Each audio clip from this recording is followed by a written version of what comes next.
It's here, the Joe Rogan Experience, Wesley Huff. We've all been waiting for it. Let's get it. Very nice to meet you. Joe, pleasure. So I, like many people, was introduced to you because of the debate you had with Billy Carson. Quote unquote. You know, it's one of those things where it's very unfortunate when people get caught with their pants down. And I'm not an expert in many things, but the things that I am an expert on, you could wake me up at 4 o'clock in the morning and ask me about those things. And I go, oh, yeah, no, this is what it is. Yeah. I know, you know, like martial arts or comedy. I could tell you, I could give you an expert version of reality. It seems like he does not have that, and he is a wonderful talker, and it's a lot of fun. I like watching his videos. I love all that ancient history stuff, and even the most ridiculous tinfoil hat aspects of ancient. It's fun. It's entertainment. But I know that there's a different, like Andrew Schultz and I had a discussion about this. Like he said when he had Billy on the podcast, he said, we're not going to fucking research anything. We're not going to search anything. We're not going to do anything. We'll just let him talk because it's fun. Yeah. Andrew's awesome. But when he was on with you, it was quite apparent that you are an actual expert in the Bible and in many religious texts, and that he didn't necessarily have the facts straight. So what was the fallout of all of that? Well, it's interesting you say the expert thing, because I literally was asked to do it 24 hours beforehand. So I had like the least amount of preparation going into it. And I was okay with that because I'd listened to Billy Carson. Well, and I'd listened to the stuff he'd said. So I knew enough about the ways that he'd articulated things about the ancient Near East and the Bible and Christianity to know enough that his level is pretty surface. But the fallout was that not only did he not want us to release the conversation, but then he started throwing out cease and desist letters. And then he started, trying to sue people. So, I mean, I was never worried because I'm a Canadian, and anybody who's tried to sue internationally knows that... Good luck. Yeah, right. Yeah. As far as I understand it, he would have had to file a claim in a Canadian court that would have been reviewed to have legal precedence. That he'd have to prove that he could win. What was his argument? Apart from the fact that he was embarrassed that he lost? Well, yeah, that's not really an argument, right? We've all been there. You're hungover, thinking about all the dumb stuff you did last night. Let's fast forward. So he actually, it's interesting because Mark Menard, who was the guy who hosted this interaction, he sent Mark a handwritten one. And then... So Mark was his friend who hosted this and who was siding with Billy against the debate, just to catch you up, but let's get back to it. He eventually gave Mark an official one from his lawyer. So I actually was sent one by his lawyer, which I, screenshotted, posted publicly online and said, I'm going to ignore this. And then, but he'd sent Mark, who was the podcast host, as far as I'm aware, numerous cease and desists, and Anton, who was the media manager. He'd sent a number of cease and desists. Wow. This just gets more interesting and interesting. It is unfortunate. When you get caught with your pants down, you're supposed to say, I got caught with my pants down. Yeah. That's what you're supposed to do. It's the only, especially if you're public, it's very clear that you're incorrect. Well, the irony of this situation is if he just kind of left it, it probably wouldn't have made anywhere close to the splash that it's made. And we told him that. We said, hey, Barbra Streisand effect is going to happen. Yeah. You're a big enough personality that if I make a video and say, hey, I had this conversation, didn't go well for Billy, and Billy doesn't want it released, that's going to start to gain traction sooner or later. Yeah. It's, the problem is to really delve into these subjects. It takes a tremendous amount of research. Years and years and years of research. You really have to know what you're talking about. Most of us don't. Well, and especially with languages. Yes. We didn't get into it. I hoped to have, in our initial conversation, kind of pressed him a little bit more on the more overt things he'd said about Greek and Hebrew and Sumerian, because I've studied a number of ancient languages, and when you study the languages, you realize the complexities of these things. And so when someone hasn't and they're making statements that are obviously indicative of someone who hasn't studied them, it's super apparent. Right. And so I think it's one thing to be making claims about, say, like Christian history or the Bible, but when you start to get into like linguistics and philology, it gets messy. And if you don't know what you're talking about, it gets really apparent really fast. Quick. So the gentleman who brought the two of you together, what was his goal? Like, what was he trying to do, and how did he approach you? Yeah, so he's friends, or I should say was friends. He was friends with Billy. They live in the same neighborhood. Oh, boy. So it's actually become really, it's become pretty rough for him. So he released a video yesterday, which I think people should go and check out, where he kind of gives his perspective. He's been friends with Billy for years. He was at Billy's wedding. Oof. Billy had 15 people at his wedding. Oof. Mark was one of them. And they live in this community in Florida. Their sons are friends. Their wives would hang out. Oof. And Mark told me, he's like, I've been hearing Billy say, you know, he wants to debate. Nobody will debate him for years. And so as far as I think Mark was concerned, he was giving Billy the opportunity that Billy had told a lot of people he wanted. Right. And so he, you know, this was set up in that Mark and Billy have been talking. They've been on each other's podcasts in the past, and they've been friends, but more like business colleagues. Like Mark has come out and said, I hadn't really gone into the stuff he'd said about Christianity or ancient religions or whatever that much. Mark is he's a Christian.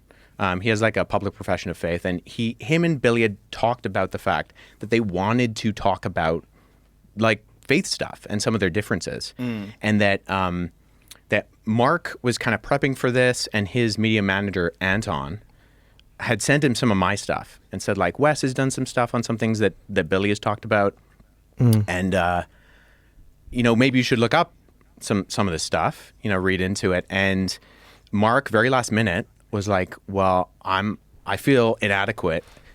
Do you think I could just ask Wes? And so he DM'd me on Instagram and just kind of laid this out like, hey, I'm going to have Billy in my studio in 24 hours. I can tell him you're coming, can tell him who you are. I can like give him your background, but would you be willing to come? And so that's what I did. And so that's how it got set up. So, correct me if I'm wrong, but was Billy aware that this was going to be a debate, or did he think it was going to be just a discussion? Like, what did he think it was going to be? No, he'd been given all of the prerequisites. Like Wow, so he knew this was going to be a debate. So the videos that he made lying, I was anguished.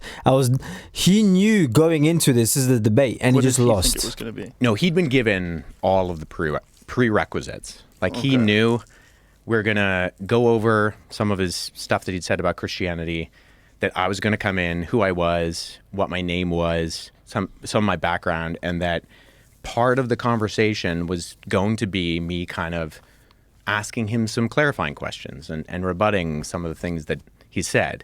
So you didn't watch the 3-hour live stream that he did you? I watched chunks of it. Okay. I watched a little bit, I'm like, oof, and then I shut it off, then I watched a little bit more, oof. Yeah.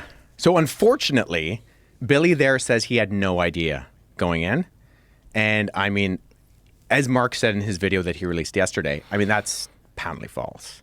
He knew what it was going to be, who was going to be involved, and even some of the things that we would be talking about. Okay. And he also was claiming that it wasn't a debate, that he had been involved in debates before, and that he would prepare for debates, but this is something he didn't prepare. But again, it's like, if you ask me about things that I know about, you can wake me up out of a full sleep and give me a couple seconds. I'll go, oh, okay. This is what it is. Yeah. If you know, you know. And it wasn't a debate in one sense. Like, it wasn't. Like, we didn't do, you know, opening statements and cross-examination and rebuttal. Right. It really was a conversation. Right. And it only kind of turned into a debate in the sense that Billy, I think, got caught out. And so the things that were talked about kind of showed that, you know, that he needed to go on the offense. Yes. Yeah. Well, again, it's all very unfortunate, but the good part of it is I was introduced to you and your work. And there you go.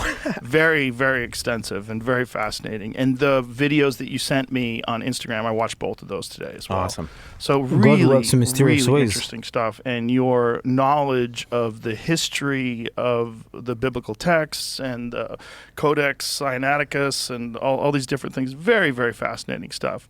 So let's just get into your background. Like, how did you get started in your research, and how did you get into this? Yeah, so I grew up in a Christian home. My parents were missionaries. So I was born in Pakistan and spent a portion of my childhood in the Middle East with my parents working in Amman, Jordan. And then we came back from the Middle East when I was pretty young. And so I grew up in this very diverse home in the sense that my mom was a missionary kid who grew up in India. And so we had a lot of worldview kind of perspectives represented in our home. Like I often say, we had the Bhagavad Gita and the Book of Mormon and the Quran on the shelf. Oh, yeah. wow. Yeah, and I think, that always, although my parents were never overt with this kind of stuff, they always had the perspective that, we're Christians. We believe that this worldview perspective is true, but hey, this stuff isn't scary. This stuff isn't, off limits.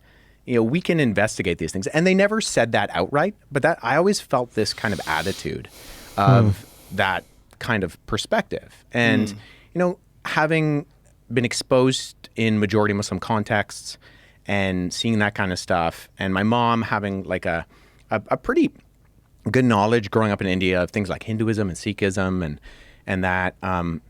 And I don't know how much of the kind of testimony stuff you watched of mine, but just before my 12th birthday, I actually was diagnosed with a neurological condition that left me paralyzed from the waist down. Yeah, I did see all that. Yeah. So that's a condition that's called acute transverse myelitis, which I often say is a word you can forget as soon as you hear it because it's a complicated one.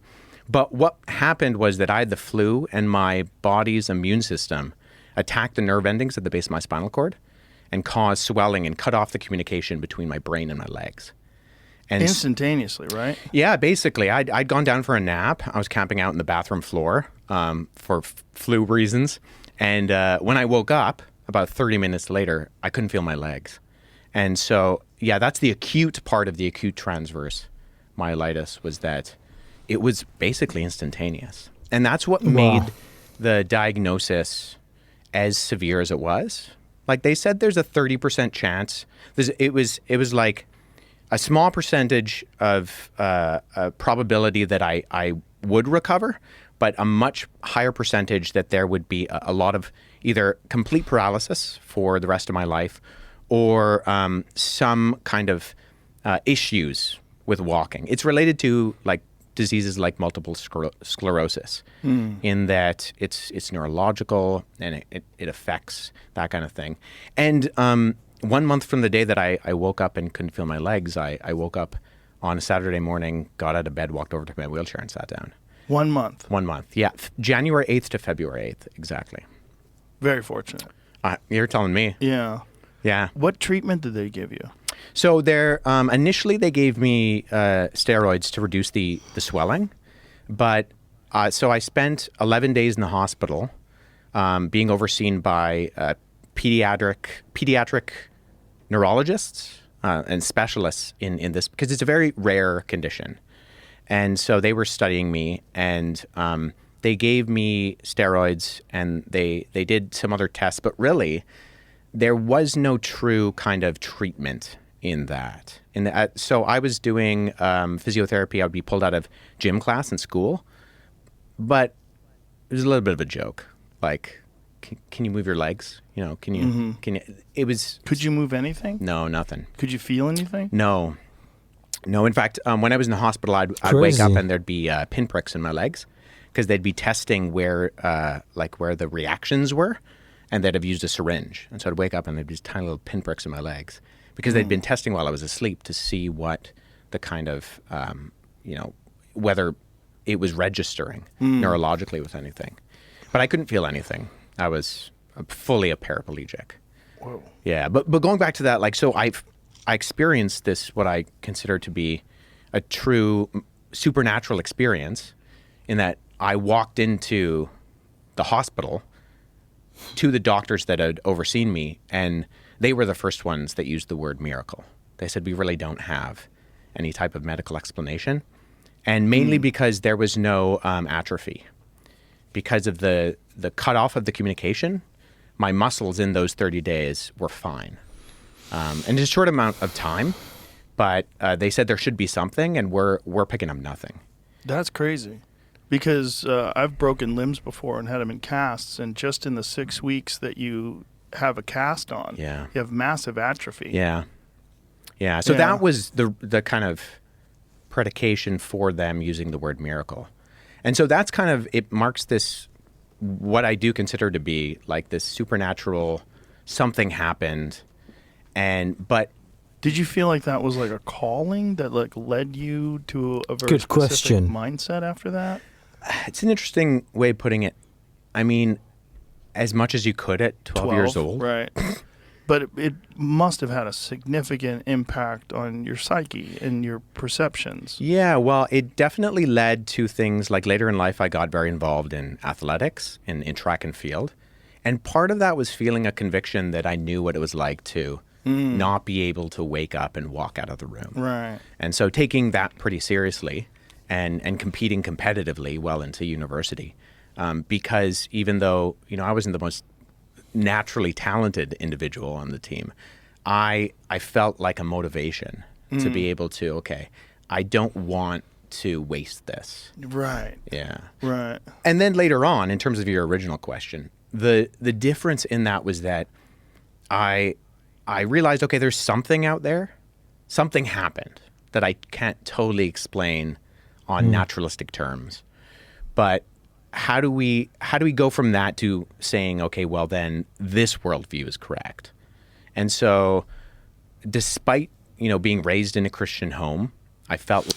Wait, let's rewind. I just literally had a thought. Let me know if you agree in the comment section or not. Doesn't Wes look like he could play like a character, evil villain or something, like Dolph Lundgren, whatever his name is. But yeah, just randomly. Sorry. And so despite, being raised in a Christian home, I felt like my parents telling me what was true is not the worst reason to believe it, but it's also not the best. And so as a teenager, I did a lot of kind of soul searching. And like I said, I was able to do that to a certain level of degree because of the openness within my household, where I pulled the Quran off the shelf and I read it, front to back, just trying to figure out, what's going on here? What's all this about? Right. And it was through that period of like searching, and it wasn't a crisis of faith. That would be an over-exaggerated term. But it was kind of... an inspiration of faith, perhaps. Maybe, yeah. Digging through, what do these guys believe? Right. What does this perspective hold? Right. And Curiosity. that was about a period of about a year and a half.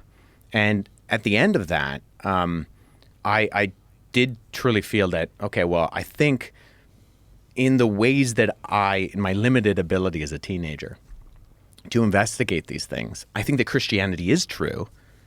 But it wasn't until I went to university where I was engaging with people of other faith perspectives in Toronto at York University, where I was talking to Muslims and Mormons, Jehovah's Witnesses and atheists, from the gamut. And I was having these conversations and I was expressing kind of my perspective on what I believed. And they would say things like, well, that sounds great, Wes, but, that's all the Bible. You can't trust that. And so that's where Wait, so they would be saying things like, what? That sounds great. That's all in the Bible. That's all the Bible. You can't trust that. And so that's where I started to take the... Do Mormons say that to you? Well, yes. That's kind of crazy. Yeah. Well, in the sense that, the Mormon one is the craziest one. Yeah. Because we know who wrote it. Yeah. And he's a shady dude. He is a shady dude. Well, no, they did in the sense that the Book of Mormon trumps the Bible. So they would believe, I think it's the 10th article of the Mormon Church, is that they believe the Bible insofar as it is translated. And so they have this perspective that there's been things that have been affected. I mean, Joseph Smith made his own translation of the Bible, and it's rough. And when he was 14. Well, I think it was later on that he made the Joseph Smith translation, but really? I don't even know if the official like LDS Church ascribes to the Joseph Smith translation, because I think they even see like, like this is, we know what the Greek and the Hebrew looks like, and this is not even. This is pushing it. Well, he was, legitimate con man. Yeah, which is fascinating. That it's people have such a deep search for meaning and truth that if you are confident, and which is what a con man is, confidence man.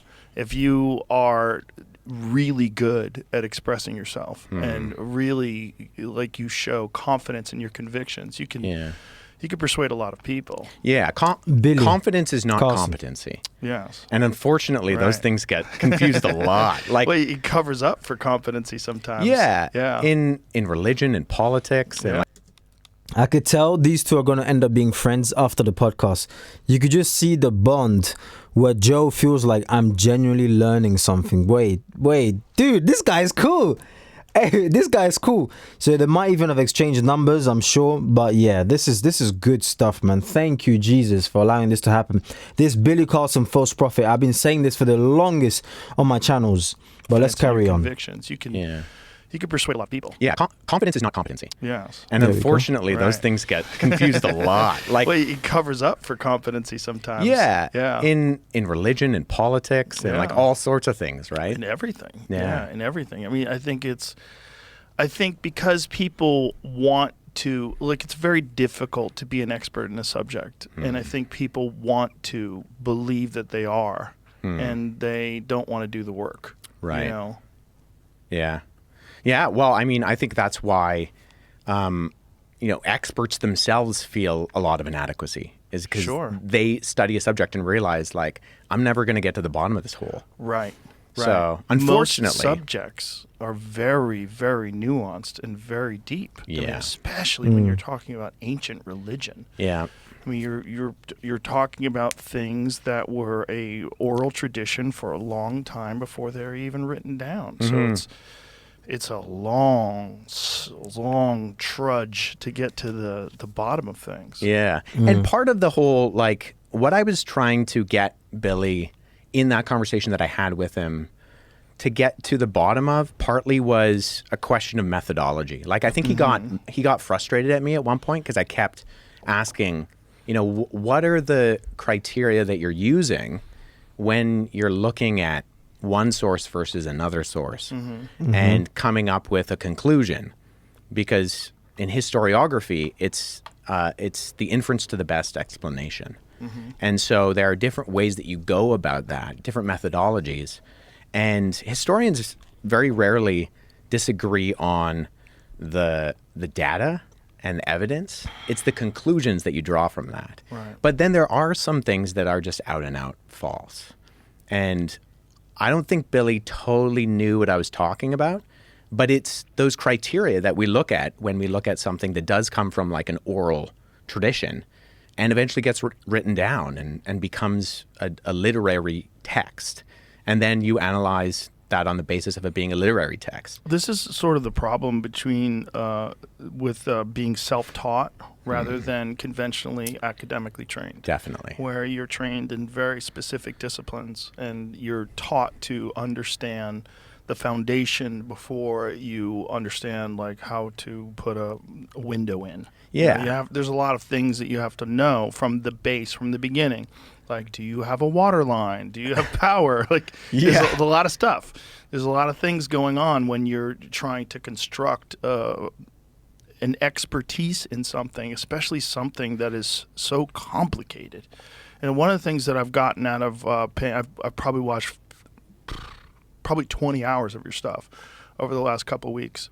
And you've spent a lot of time on this. This is not a casual, cursory examination of these texts and of religion. This is a long journey, and that's what's particularly exceptional and really interesting to me, because I'm always fascinated by people that have really gone down the road, like really gone down the road, because you don't meet a whole lot of them. I know a lot of Christians that can quote you some versions of the New Testament, some psalms, surface level. But the real, the go all the way to the back, way, and that's what you've done. That's very interesting. So this is like, how old are you? Ooh, good question. I want to find this out quickly. 33. Which is very 33. Okay, cool. He's entering that Christ ages. Okay, so this is really good, positive. You can see some of the comments here. What I want you to do is I want you to share this to somebody who needs to hear this. Let's blow this up. It's already going to blow up, but let's just take it to the next level, because this is Christianity. This is God of the Bible. Okay, this is deep stuff. And Wes, thank you ever so much. May God truly bless you and your entire family in Jesus' name for bringing light to this. This is divine intervention, because how did this even take place to become as big as it is? Because Billy Carson was deceiving so many people. You can see in some of his videos, comment sections like, I used to believe in what this guy was saying, but thank God now I've gone back to Christianity. So this guy, whether he knows it or not, is a false prophet and was being used by the devil himself, unfortunately. So my hope is he repents and he comes back to Christ. I want you to go on Joe's channel and finish the entire thing. And link in the description for the Patreon. Join to support this content where I post private stuff that gets taken away. Private Christian content that gets taken down by YouTube, basically.